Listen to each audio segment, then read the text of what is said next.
Artinya ada perubahan yang sangat revolusioner bagi pelajar-pelajar kita. Saya percaya bahwa peserta didik kita, siswa-siswa kita itu gemar membaca. Petani adalah pahlawan pangan Indonesia. Tapi kami menginginkan undang-undang plagiarisme ini berdiri sendiri.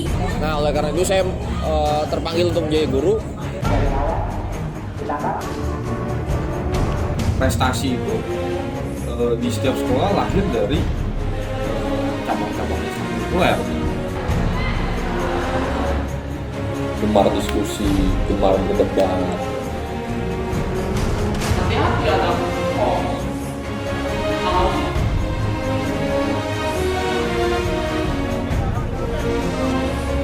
Bahwa negara tidak beres.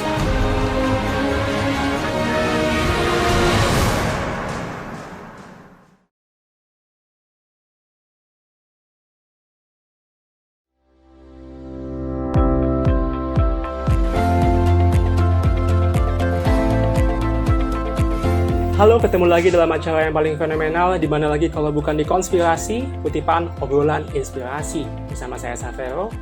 Dalam kesempatan kali ini, Konspirasi akan menemui salah satu pegiat literasi yang sekaligus seorang guru sejarah, yang dalam kesehariannya beliau merupakan seseorang yang sangat aktif dalam mengkampanyekan budaya membaca untuk meningkatkan daya pikir kritis kepada setiap anak didiknya.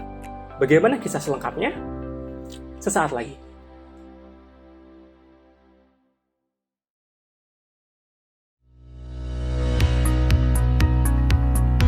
Saya akan memulainya dengan bertemu narasumber kita di tempat ia mengajar.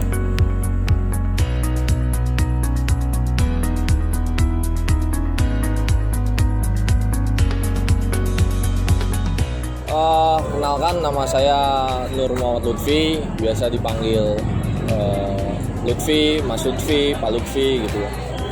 Saya di sini bertugas di SMA Negeri 3 Kota Tangerang sebagai guru sejarah. Nah, kalau ditanya lama mengajar, kurang lebih sudah 7 tahun di SMA 3. Hal yang menjadikan saya menjadi guru gitu ya. Sebenarnya saya di sini magang awal, mahasiswa magang. Lalu dari situ ada niat menjadi guru, pengen jadi guru, terutama belajar sejarah gitu ya. Belajar sejarah yang selama ini kan cuma menghafal, nyatet buku sampai selesai gitu. Nah, itu yang saya lihat sebelum saya jadi guru. Nah, ada panggilan untuk harus merubah budaya belajar sejarah, terutama menghafal dan mencatat buku sampai selesai. Karena selama ini belajar sejarah bukan hanya nilai-nilainya yang diambil di dalam setiap peristiwa, tapi hanya hafalan, dan hafalan itu gampang dilupa gitu, dan pasti gagal gitu. Nah, oleh karena itu saya terpanggil untuk menjadi guru untuk merubah budaya belajar sejarah. Jadi memang di Afrika Selatan ini cukup rumit gitu ya. Kenapa bahkan selesai baru tahun 93, dibayangin.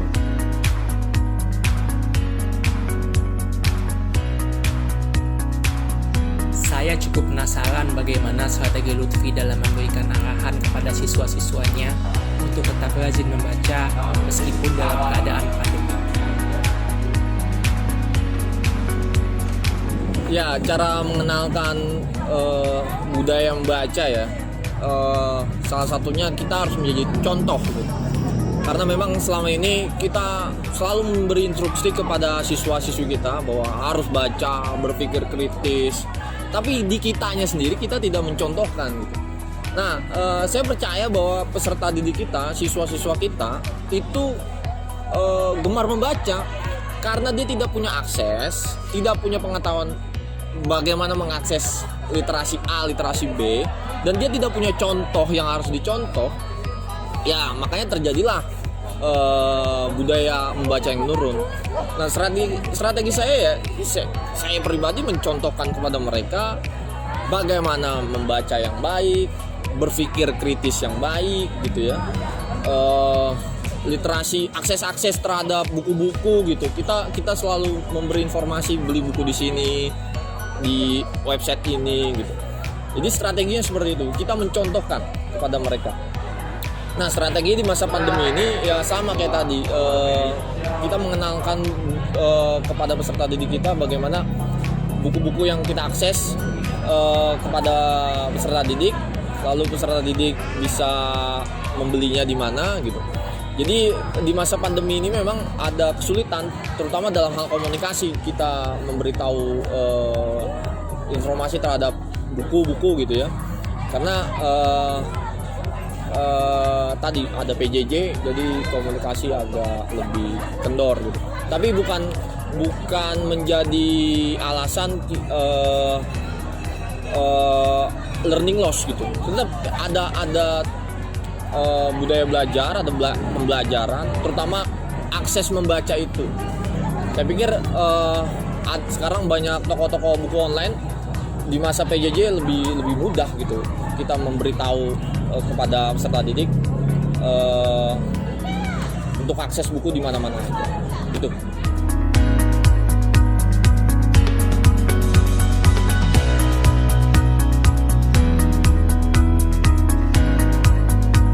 Setelah saya bertemu dengan Lutfi di sekolah, saya ingin tahu lebih banyak tentang Lutfi.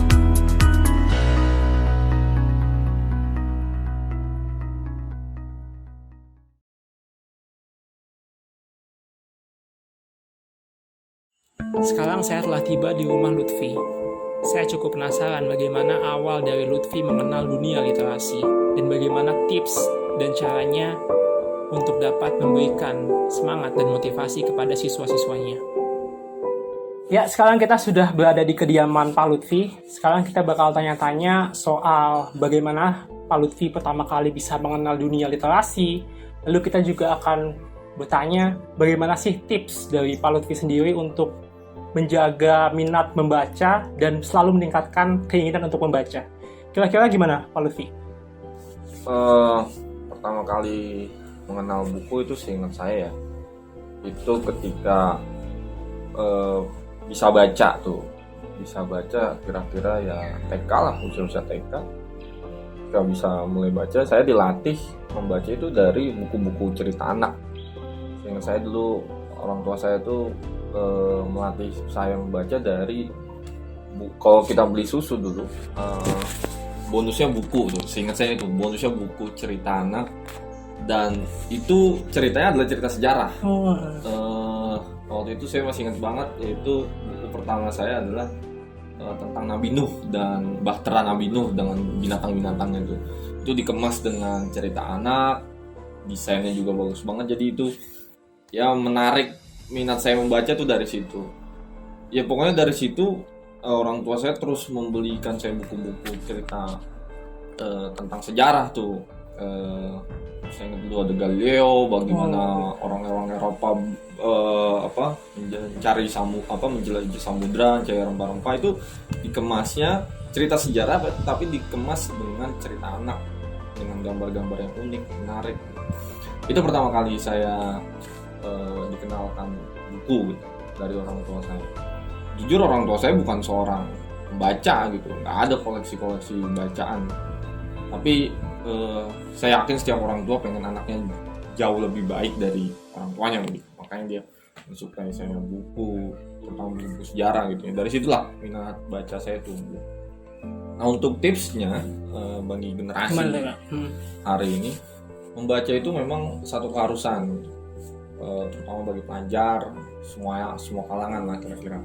Nah, mulai dari yang suka dulu, tema apa yang kalian suka tuh, sejarah, politik, novel gitu. Ya mulai dari situ. Dan tips selanjutnya adalah setiap hari ada target, misalnya Berapa halaman gitu? Berapa halaman dulu, dari 3 halaman, 4 halaman, lama-lama harus meningkat gitu. Atau dari menit, misalkan sehari 5 menit sekali, lama-lama meningkat. Intinya di situ dilatih. Membaca itu ada teknik dan ada pelatihannya gitu. Jangan langsung dipaksakan kamu harus membaca satu buku satu hari atau ditargetin, ya itu nggak bakalan bisa, pasti ngantuk atau ya nggak bakalan keinget. Tapi coba pelan-pelan targetin tuh 3 halaman, ntar hari berikutnya naik lagi 7 halaman, sampai nggak kerasa itu sampai nanti bisa beratus-ratus halaman, atau dari menit, awal dari 7 menit bisa sampai berjam-jam.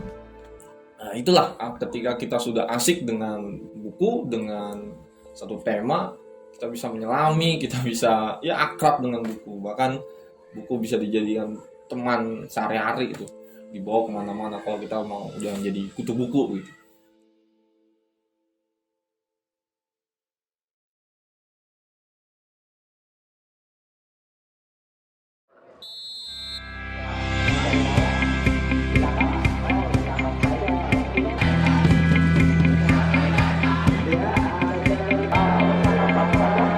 Saya cukup penasaran dengan pandangan Lutfi soal ekstrakurikuler di sekolah. Oleh sebab itu, saya ingin berbincang lebih lanjut dengannya. Ya, gini sih Pak Lutfi, mungkin pertanyaan selanjutnya. Kan biasanya kalau membaca itu sangat melekat dengan dunia akademik ya kan. Sementara kita tahu kalau di sekolah itu ada juga dunia non-akademik. Seperti misalnya ada futsal, mungkin ada ekskul seperti basket atau jaro atau ekskul band ya kan. Nah, dari Pak Lutfi sendiri untuk menyeimbangkan dunia akademik yang tanda kutip lekat dengan membaca, lalu dengan dengan adanya kegiatan ekstrakurikuler yang non akademik tersebut, bagaimana kira-kira? Ya, itu kembali lagi ke individu masing-masing. Kita harus melihat potensi kita di mana. Nah, kita kuat di bidang apa gitu. Itu kita harus mengenali diri kita sendiri. Kalau kita kuat misalkan di bidang tadi Ratu Jaro atau band atau futsal, jadi harus mengenali diri kita sendiri. Kalau kita sudah tahu di mana kita bisa di satu aspek, nah di situ diperkuat, karena memang ekstrakurikuler itu penting.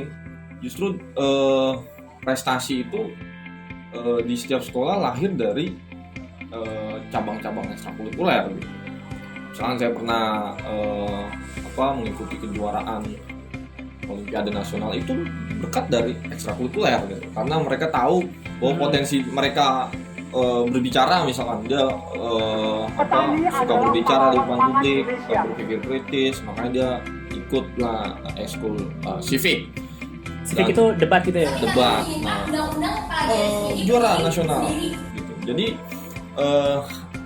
belajar akademik itu di dalam kelas tidak cukup gitu. Ada di luar akademik, non akademik lah. Makanya saya pikir setiap siswa punya potensi yang berbeda-beda dan unik gitu. Ada yang suka main bola gitu, atau band, main basket, segala macam. Jadi kenali dulu diri kalian itu siapa.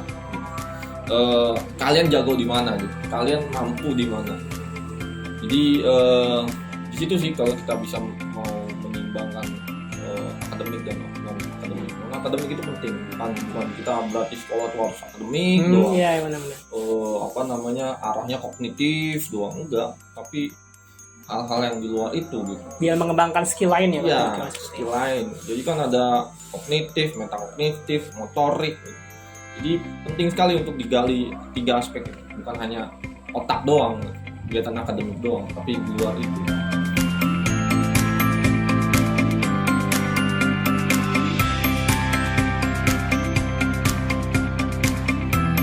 Setelah kita melihat bagaimana pentingnya ekstrakurikuler bagi Lutfi, kita akan sejenak kembali ke tahun 2017.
Ya, mungkin pertanyaan selanjutnya sih soal ini sih Pak, soal bagaimana pengaruh membaca ini bisa membawa siswa ini berpikir lebih kritis lagi, bahkan sampai ke tahap untuk melakukan perlawanan dan pemberontakan.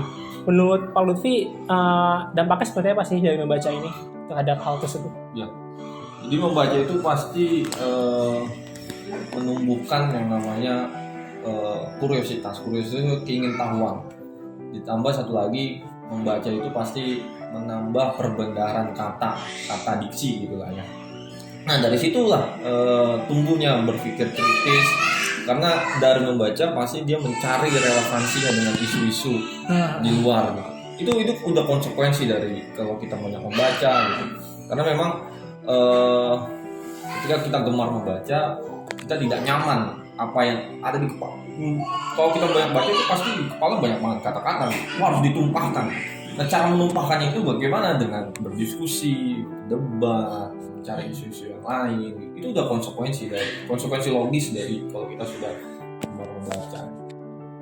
Nah untuk untuk tahapan selanjutnya, misal ada pelajar siswa SMA atau SMP yang pada tahap tertentu sudah melakukan unjuk rasa, demonstrasi, menurut Pak Lutfi itu langkahnya seperti apa dalam pandangan Pak Lutfi? Ya, kita harus menyikapinya dengan cara yang lebih bijak gitu. Artinya ada perubahan yang sangat revolusioner bagi pelajar-pelajar kita. Berarti pelajar-pelajar kita sudah kritis, sudah berpartisipasi.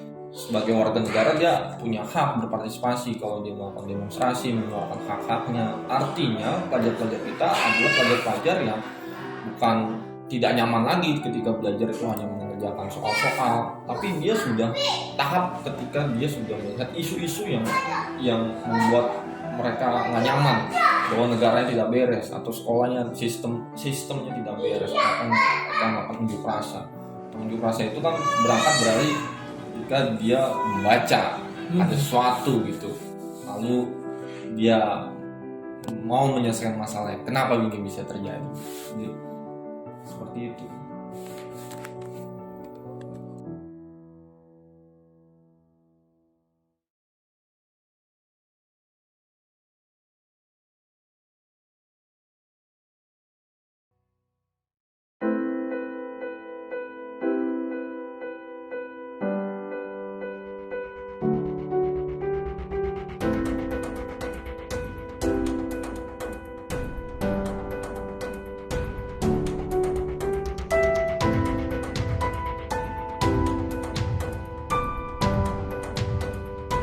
Saya juga ingin tahu bagaimana pesan Lutfi terhadap siswa-siswanya dan juga terhadap alumni dari sekolahnya.